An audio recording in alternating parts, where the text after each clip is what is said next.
X-Men. Get it!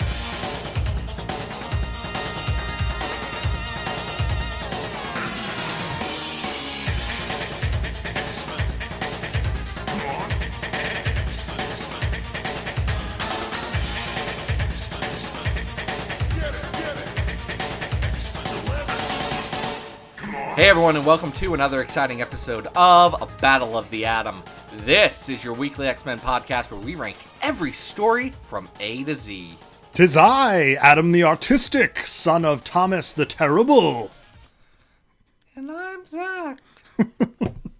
Zach, you're supposed to... You're what? I'm from what's the realm? What's the realm? Nardheim? Nope. Nope. Oh, what's the one? What's the one that the golden boy is from? The archer gun boy from Thor. It's the one with the elves that aren't cool. Oh, fine. I'm forgetting. What is it? Am I thinking about? I don't know. You could just be from Midgard. That's okay too. No. Vanaheim. Is it Vanaheim? I think it's Vanaheim. Anaheim, California. You got it. Yeah, I'm from Anaheim, I guess. We're talking about Asgard today. We are talking about Asgard. I can't do that voice. That really does hurt. Oh man, I was my daughter wanted to play like superheroes yesterday, so she was Wonder Woman. I had to be Batman, and like I destroyed my voice because doing the Will Arnett Batman voice, which I can do, is not great for your voice. What you have to do is do the Diedrich Bader Batman voice, because it's a lot more of the 60s with just a little bit of the growl to it. There you go. I'll try and emulate that next. Yeah, Batman Brave and the Bold is good, actually, guys. Oh, yeah. All right, so we're going back to Asgard. I mean, I remember that one time we went to Asgard. It was great. It was several. It was in the infant days of the podcast. It was in the pre-good microphone days when we had bad mics. The baby days. And we've been back to Asgard, but it wasn't that great the second time. I don't remember when we went back. What did we do? Like an annual or something, I think. Yeah, with Charlie in the because we did the beach one. We did. Yeah, okay. Yeah, that one wasn't that great. Hey, we're closer to that one. So that one than Asgardian War here. Who's requesting this? This has been requested to us by Patreon supporter Remo Coghill. Remo went over to patreon.com/Battle of the Atom, and they tossed a couple of dollars our way so that we would talk about one of their favorite stories, or maybe one of their least favorite stories. I'm not really clear when people make suggestions. I don't ask why. I just ask. And they wanted to talk about the New Mutants' return to Asgard, which, as we all know, comes from New Mutants 77 through 80. Then also 82. Creative. Go ahead. 82 to 85, and that's where we're cutting it off because they stay in Asgard, but the story's mostly resolved at this point. And it keeps going for like another 5 issues. Yeah, but that's when Liefeld and Cable come, so it's really just in the background. Quite the creative roster of artists here on these issues, too. Yeah, there's a lot of people on these, written all the way through by Louise Simonson. And on pencils, you have Rich Buckler, you've got Rick Leonardi, you got Brett Blevins, you got Terry Shoemaker, and you got Jeff Isherwood. Mm-hmm. I'll tell you, artistic inconsistency is not doing this very long story any favors. Would you agree? It's so long, Adam. I kept reading it, and I kept going, They're not done yet? This is 3 issues, right? Like, this should be 3 issues long, and it is, what? How many issues is this? 8? Yeah. Wow. And that's just where we cut it. Again, they stay in Asgard for a little bit more still, guys. we just said we're done here. Well, and we've commented on this before because this is coming out almost right after Inferno. You know, It starts with the cleanup from Inferno with giving the baby Ilana to her family. Yeah, and the Exterminators have joined the team, so we have some of the X Factor cast joining, right? Boom Boom, Richter, Rusty, and Skids, who immediately get written out.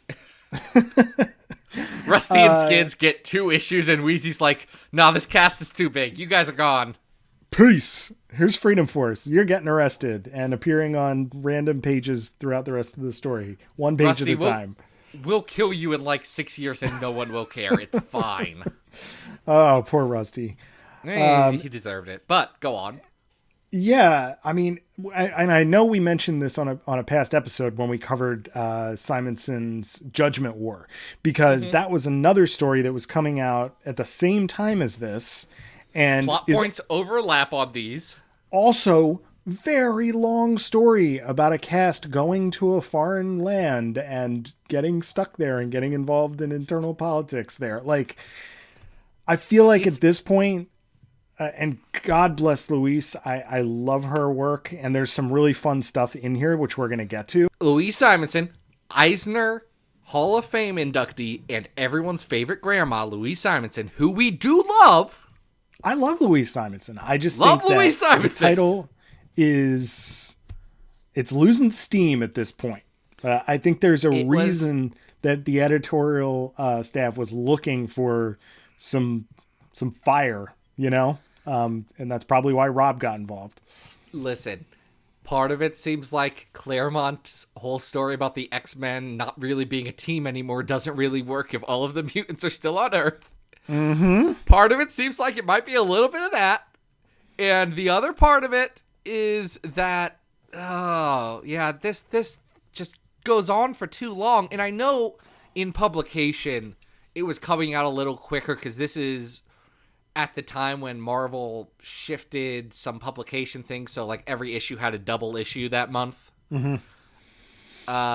Or for a couple of months. That does not decrease the page count. And no, it's a lot. Yeah, it's a lot. And we're skipping the fill in. Yeah, we didn't even talk about what this is about, because this is Danny, kind of going evil, and being. Hey, Adam. On a scale of a robot to like a god, how much agency does Danny Moonstar have in this story? Not a lot. She's basically like a fiery. Does she make a single decision? I don't know. It's very Silver Age in a lot of ways. Like, Danny gets sent back to Asgard with New Mutants by the astral form of Doctor Strange. Yeah, Dr. Steven Sanders, as this calls it. That sounds wrong, Marvel Wikia. Oh, man. Yeah, because he's dead, or he's pretending to be dead, and something. Who even know cares? Why is he there? And then when they get to Asgard, they spend a lot of it imprisoned. They keep getting imprisoned. Yeah.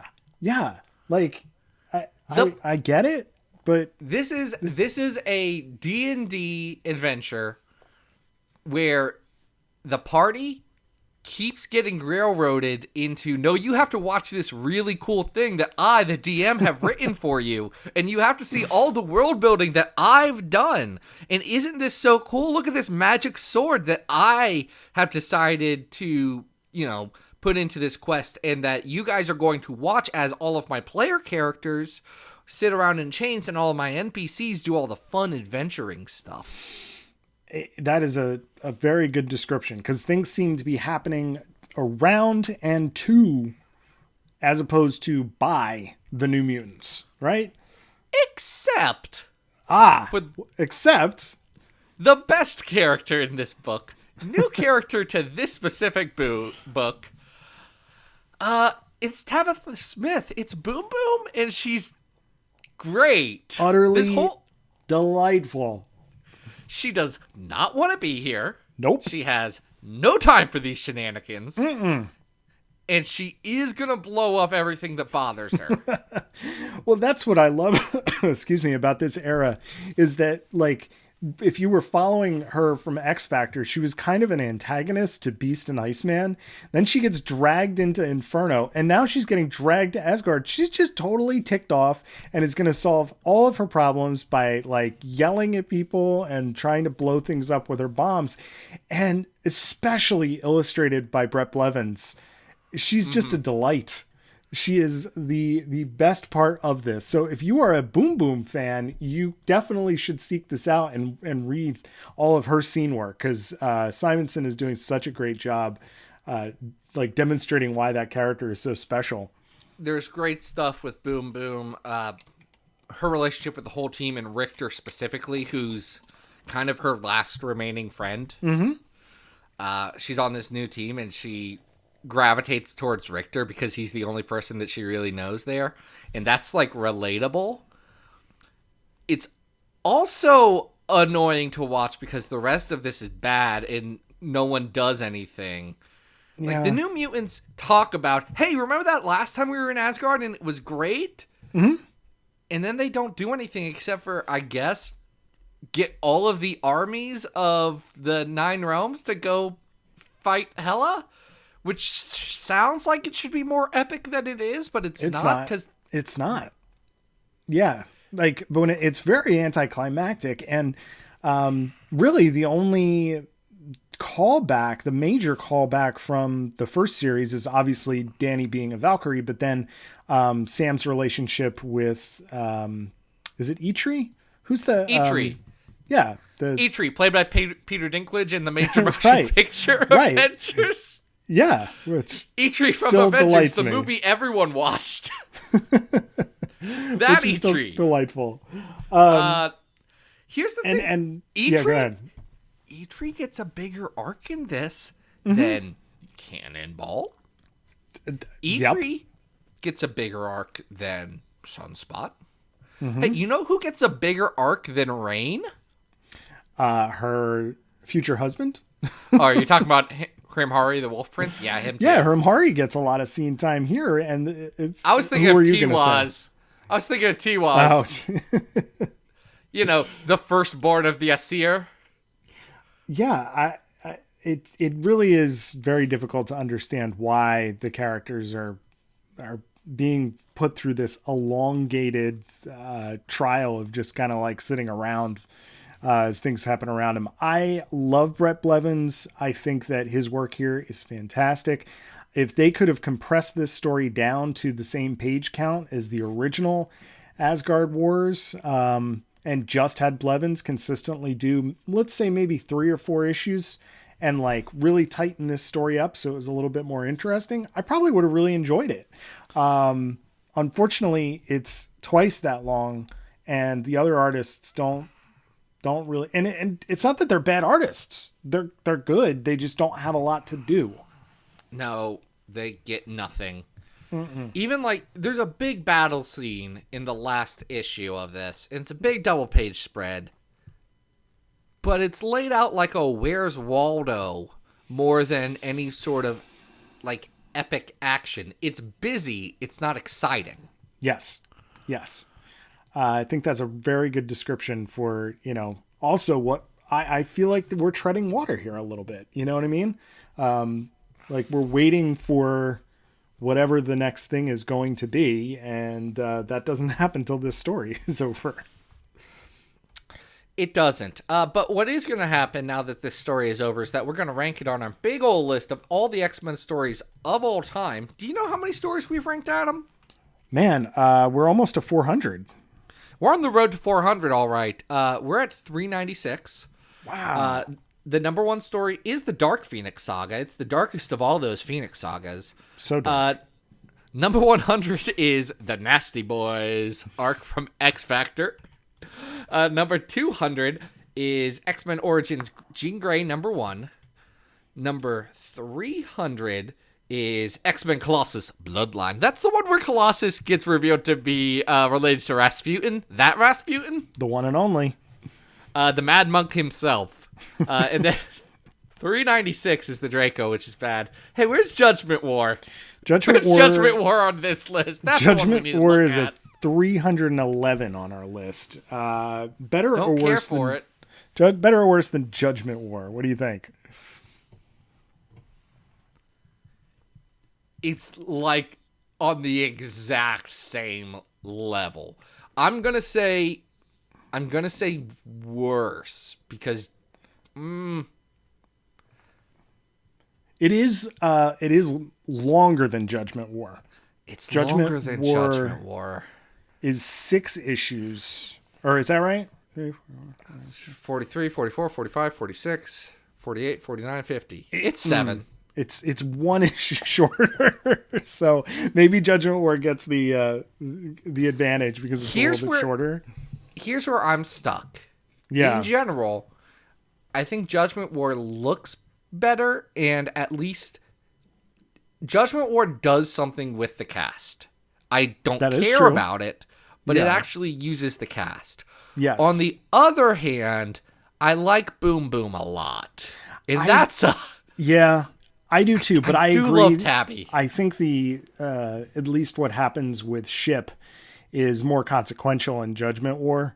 And the art is more consistent on Judgment War. So despite my love of Brett Blevins and Boom Boom, I think I would put Judgment War ahead of it. How do you feel about this compared to a story that we did recently, Uncanny X-Men Annual Number 8, The Adventures of Lockheed the Space Dragon and His Pet Girl Kitty? I like it better than that. It was very flat. And I think that this has enough interesting character work in it that I probably revisit individual issues of this than that particular annual. I'm not putting it above the Legion story from New Mutants Volume 3. No. 314. No. So this can be 315? Sounds good. I think that's a good place to put it. The New Mutants. It's the Asgardian song that never ends. Yeah, that one's a doozy. But there's been more recent Asgardian returns, have there not? There have been. T-Waz is not in any of these. No. But his son Bor is. Oh boy. Oh, Bor. You sure are. Wow. You know Bor. He's Odin's father. He's Thor's grandfather. And he has really possessive views about women. Oh, which is fun. Sure. There's some. Yeah, should we tell him what this is before we start getting into what it is? We're going to talk about Exiled, a crossover between Journey into Mystery and the New Mutants. It's written by both of those teams kind of combined. Kieran Gillen from the Journey into Mystery side, Dan Abnett and Andy Landing from the New Mutants side, with art by Carmen D. Giandomenico. Mm-hmm. I want to preface this by saying I think that Kieran Gillen's Journey into Mystery in general is pretty good, and I love his Loki, and that's really nice. And if you read his Young Avengers and thought that was neat, you'll probably really like his Journey into Mystery. This crossover is probably not the best part of it. Oh, man. But it is the part with X-Men in it. This was I have not read Gillen's Journey into Mystery. Oh, it's good. It rules. I'm going to have to take your word for it because this crossover is very bad.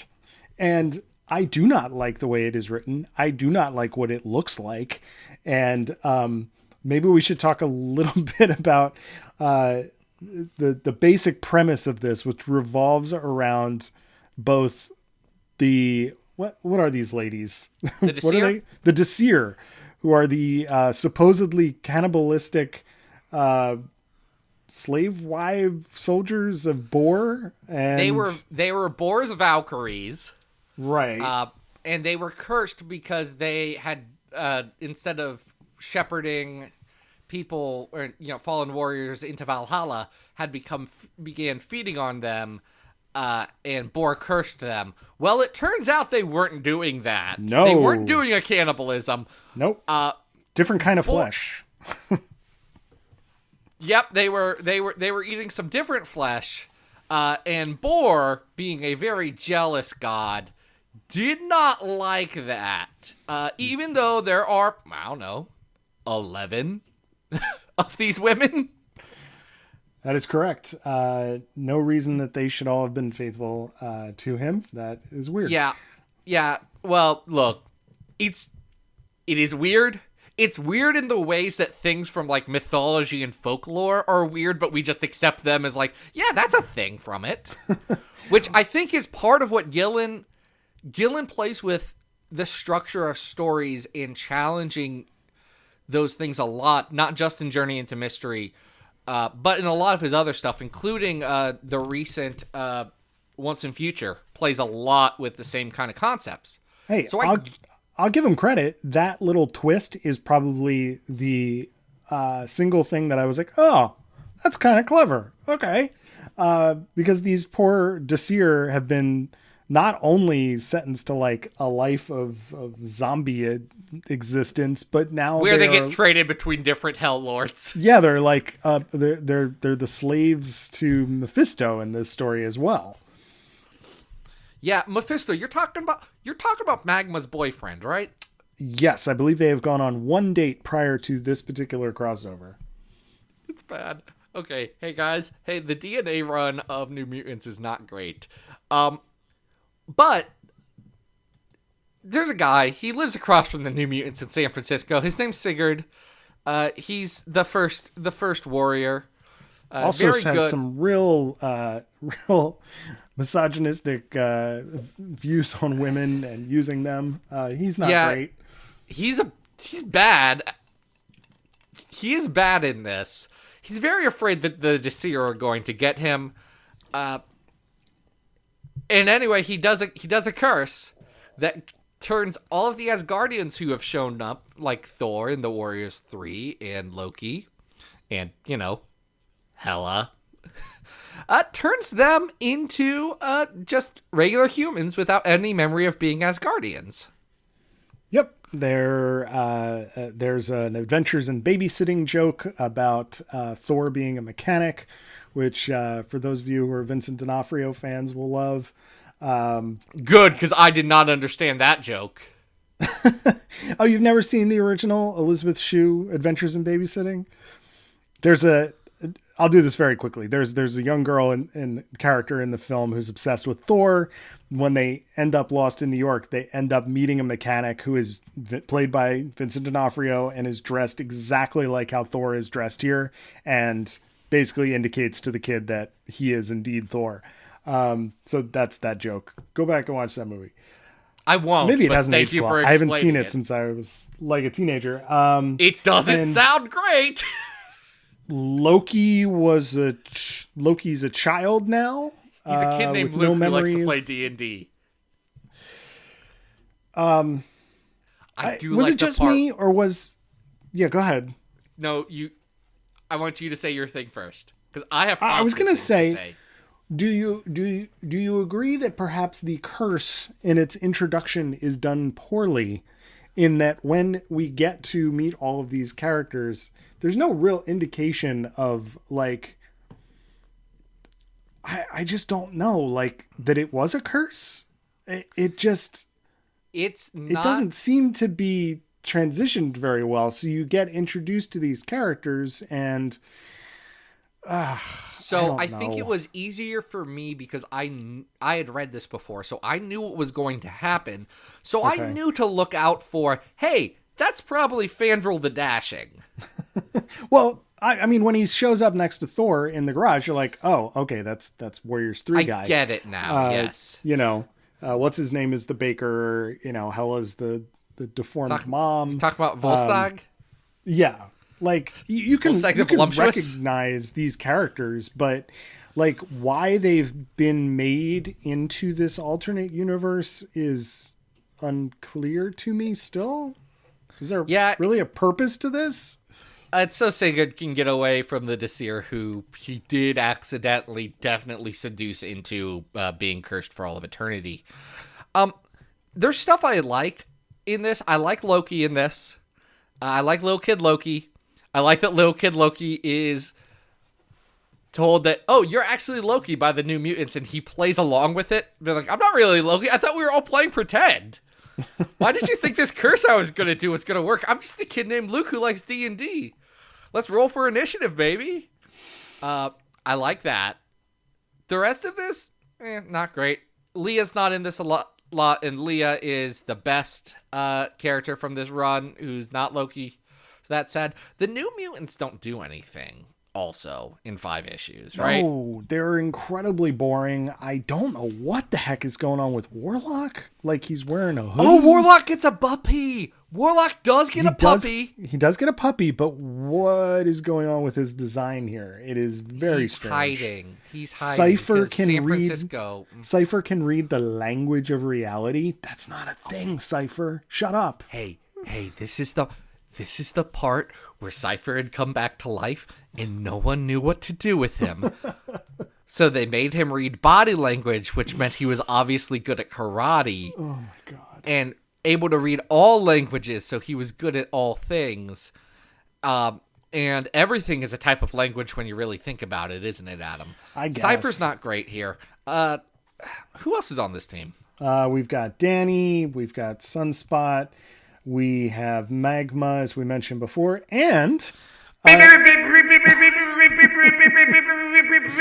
it be? It's an X-Man update. It's an X-Man update. X-Man is on this team. Nate Gray's here. He's worthless. He says like 3 lines in this whole story. It's weird that he's here. It's very strange. He also seems to have some reality sensing abilities, but he does nothing.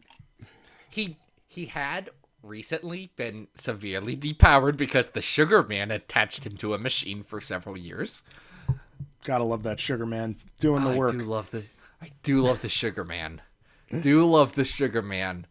The Sugar Man should be a bad guy from like a cereal box, right? Like he's basically like a very large like piece of tricks. The Sugar Man is no, hear me out. Shut up. I figured him out. Oh, all right, go for it.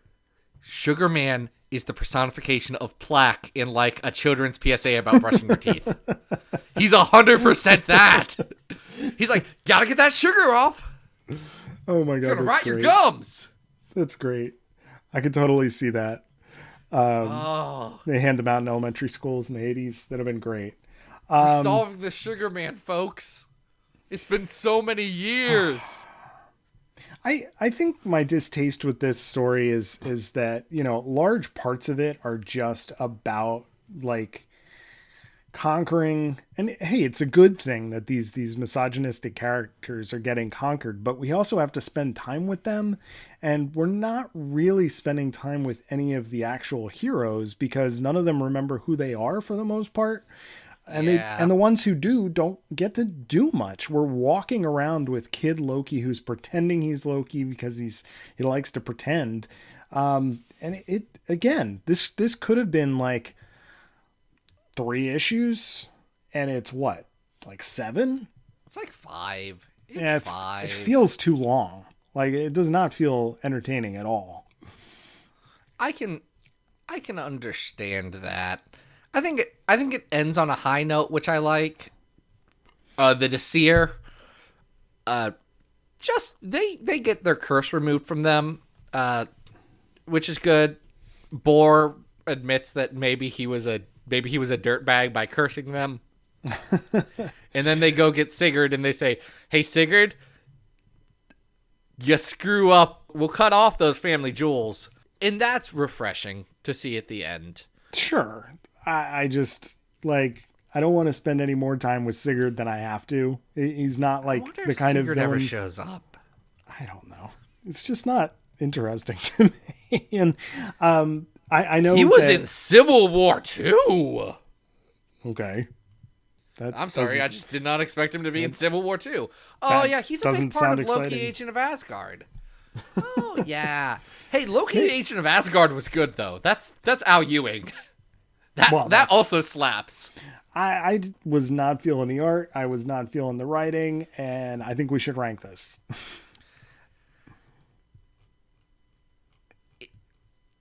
Is this better than the New Mutants story? No, I don't think so. I mean, there's stuff that I enjoyed in the New Mutant story that I don't know what I enjoyed here. I didn't enjoy much. I think this is better than number 345 on our list, which is Fall of the Mutants from New Mutants, which is the one where Doug gets shot. Sure. Yeah, I can get behind that. Or 324. I don't know why I just did the numbers mixed up. Yeah, let's see. Better or worse than Exiles of 100? Probably better. It's probably worse than 319, just a couple of spots up. X-Men Second Coming Revelations Hellbound. I would agree with that. I think that's... So this would be our new 320? Yeah, we'll put it above the Search for Cyclops.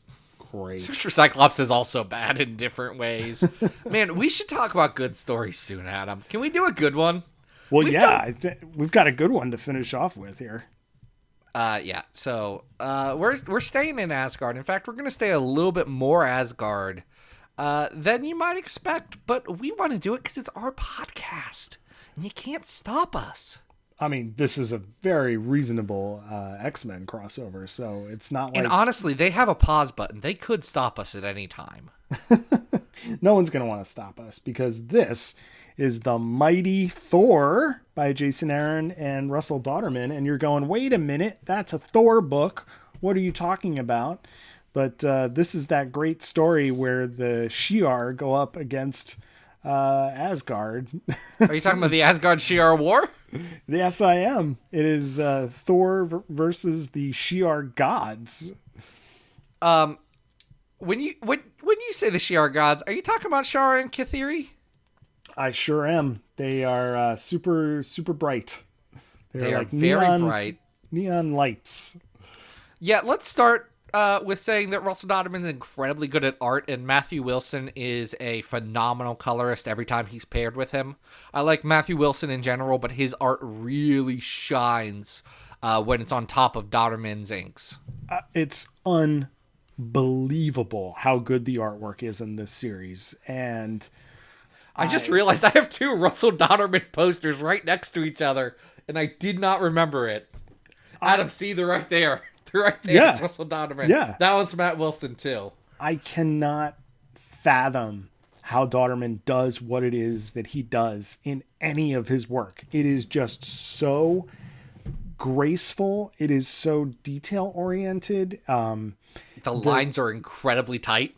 The panel layouts have so much action and so much rhythm to them. You know, the way he guides your eye around the page and across double page spreads is just... I just feel like he is so far ahead of so many other artists that it's just unfair, you know? Remember when he did 3 issues of a Cyclops solo series and they immediately said, hey, stop the presses. This guy's super good. You're doing our new Thor relaunch now. You're doing Thor. By the way, Thor's Jane Foster here. Yes. And Jane Foster, in this particular version of Thor, if you've never read it, is dying of cancer. And so, you know, while she is Thoring, it's also killing her. Yeah. Which presents a bit of a problem when you're supposed to be doing both things when you're supposed to be doing chemotherapy and being Thor at the same time. It's a rough one. It's an amazing setup that Aaron has done here. I love the Aaron Thor run. I want to say it's unquestionably the second best Thor run. And there's people who could make a reasonable argument that it's the best Thor run, even if I would not personally make that argument.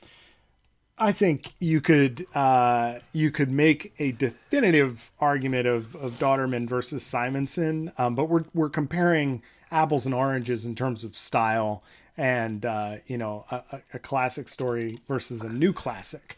So it's difficult, but it is very reasonable to say that this is like technically just a marvel. It is absolutely amazing love this whole to look run. at. And we're starting this story with Heimdall getting clocked by none other than Gladiator, right in the shots. Yeah, Gladiator of the Shi'ar. Yeah, he rules. Calark is on a dark mission though, because The gods of the Shi'ar have awoken. That is Shi'ar and Kathiri. They're very bright birds. And you know what? They want everyone to worship them because the Shi'ar Empire is an empire, and that's bad. Right, right. The Shi'ar are a lot of fun. Politically, pretty horrible. In every sense of it, with the colonizing and the taking over of other people's cultures, and all of that is bad, actually. But Gladiator's a lot of fun, and he does get Thor to come in front of Shi'ar and Kathiri, and they have a god off. God off. Here we go. Shadrach. Shadrach's here. Do you know about Shadrach? The multi-eyed green guy? Yeah, Shadrach, the god of bombs and fireballs, the god of wine and waterfalls, the god of songs and somersaults, the god of baubles and ballerinas, the god of kittens and coconuts, the god of pancakes and tamarines, the god of daffodils and documentation, the god of incense and incineration. Do you know about Shadrach? Not before this story, but he's there to adjudicate. Wait, hold on. Adam, have you not read The God Butcher? Oh, he is in that. Yeah, you're right. Yeah, okay. He's from The God Butcher. Yeah, okay. In the God Bomb, he builds the God Bomb. Yeah. He's very Go different read in this the God story. Bomb. It's been a while since I read that story. I'm sorry. Hey, you should reread the God Bomb. Assad Arabic does the art. It rules. I remember that being very good. And here he's adjudicating this like Old Testament level of, the Shi'ar gods are going to go on this like absolute tour of like Genesis, Job.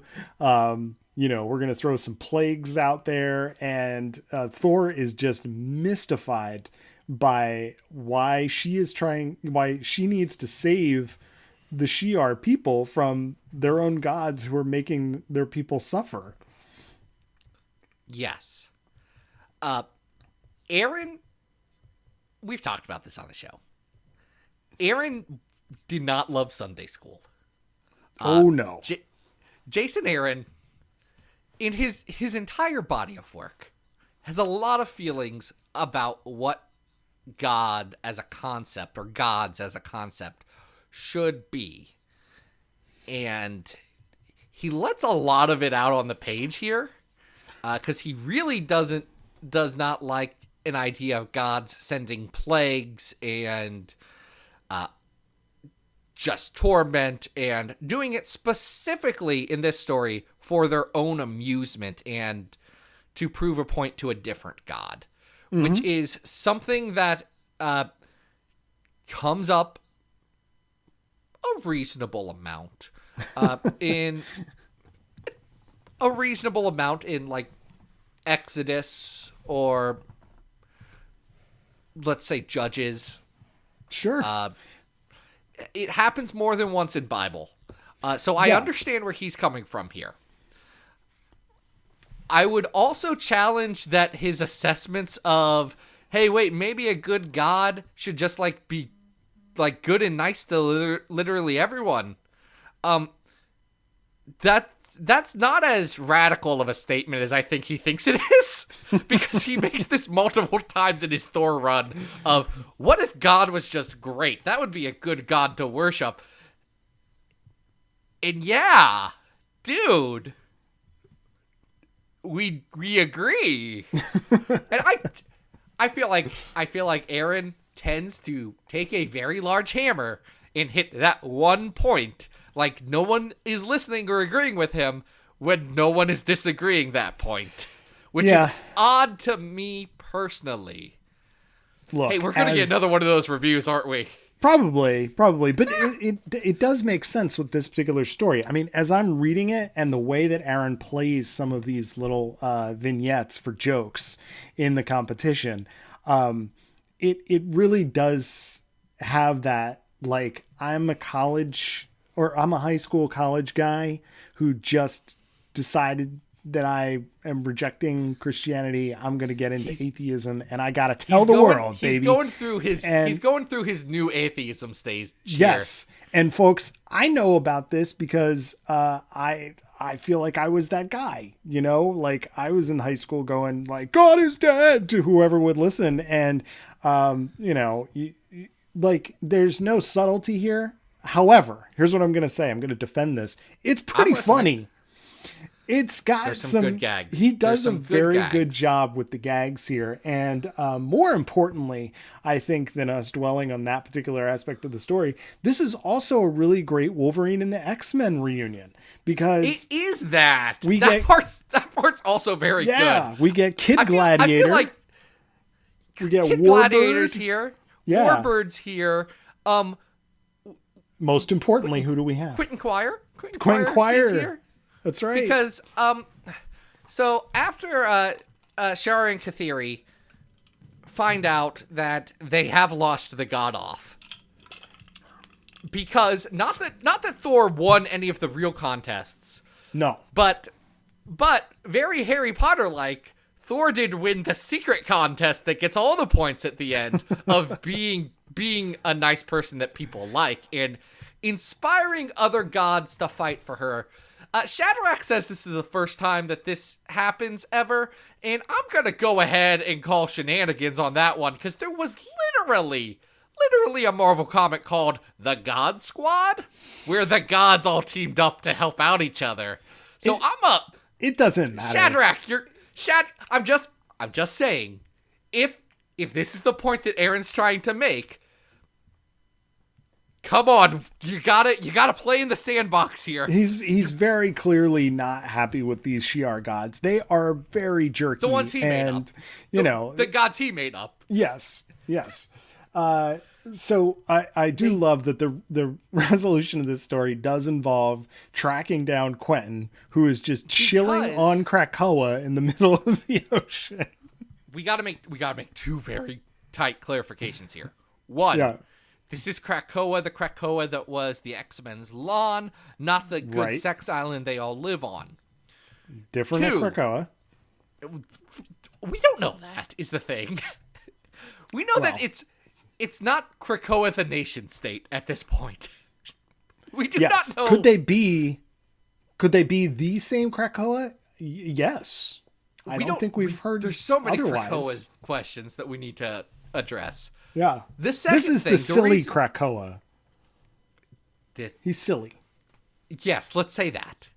The second thing we need to address is that Quentin Quire is needed because after they lose the god off, Shi'ar and Kathiri, I don't want to explain this wrong, but they have sex to summon the Phoenix Force. More or less. They do. They burn with passion Phoenix. In an embrace. Burn in just in a deep, passionate embrace with each other. And they summon Falcon, the World Destroyer, also known as the Phoenix Force, one of the Shi'ar gods. The secret third Shi'ar god. And yes, so the fact that Quentin and Battle of the Atom possessed the Phoenix Force in the future is the reason that they go and get Quentin. Which is of itself a callback to Here Comes Tomorrow from Grant Morrison's New X-Men. Mm-hmm. Quentin does have to absorb a part of the Phoenix, and Thor has to try and stop it. All of Asgard and actually even the Shi'ar Imperium, led by Kalark the Gladiator and others, go up against the Phoenix because they've all decided, well, this is bad news. For sure. And then, wouldn't you know it, fresh out of his book, Thor Odinson, he does come with his good axe, and at the last minute be like, "Hey Jane, I brought an axe. Can I fight this bird too? It used to make out with my dad, I think." Oh my god. It's great. Anyway, they fight it. Quentin gets a small part of the Phoenix inside of him that they didn't tell the writer of Generation X, who was writing Phoenix at the time, or writing Quentin about. So they had to resolve that real quick. It's okay. Led to Jubilee getting her powers back. Very happy.